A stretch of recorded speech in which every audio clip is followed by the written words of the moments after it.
I just got a request from one of the Facebook site managers about what my feelings were about the advice that's kind of given to people when they relapse on a board, kind of on a Facebook board, or if it were to happen at the Freedom board.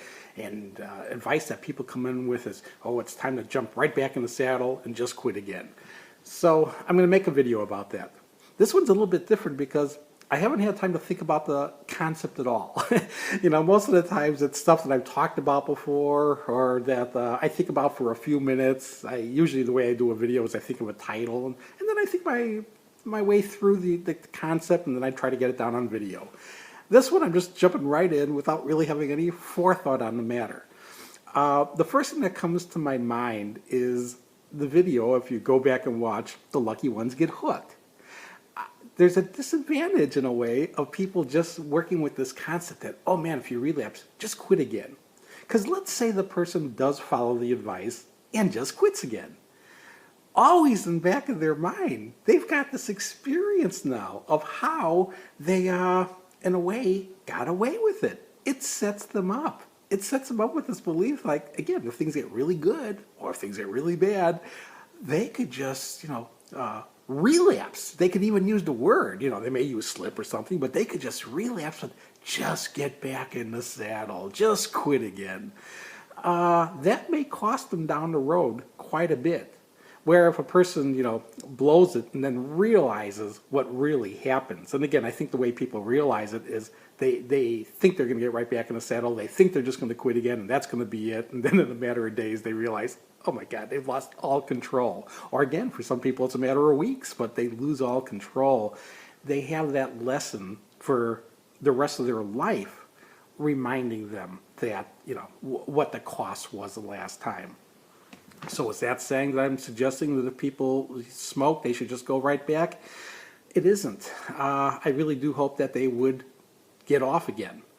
But I do feel that they're handicapped when they do, and they had better put a lot of extra effort into somehow figuring another way to reinforce what they lucked out on, in a way, what they avoided, how they didn't go back, if that's the end result. If, and again, I'm emphasizing that word, if they get off and they somehow are able to stay off. And the only way I can really suggest that people can reinforce that is, again, go read at sites and go listen to others' experiences who didn't get so lucky as you. I don't want to tell people that they should just, go right back to smoking and not even attempt quitting for a while. I don't want to say that because, you know what?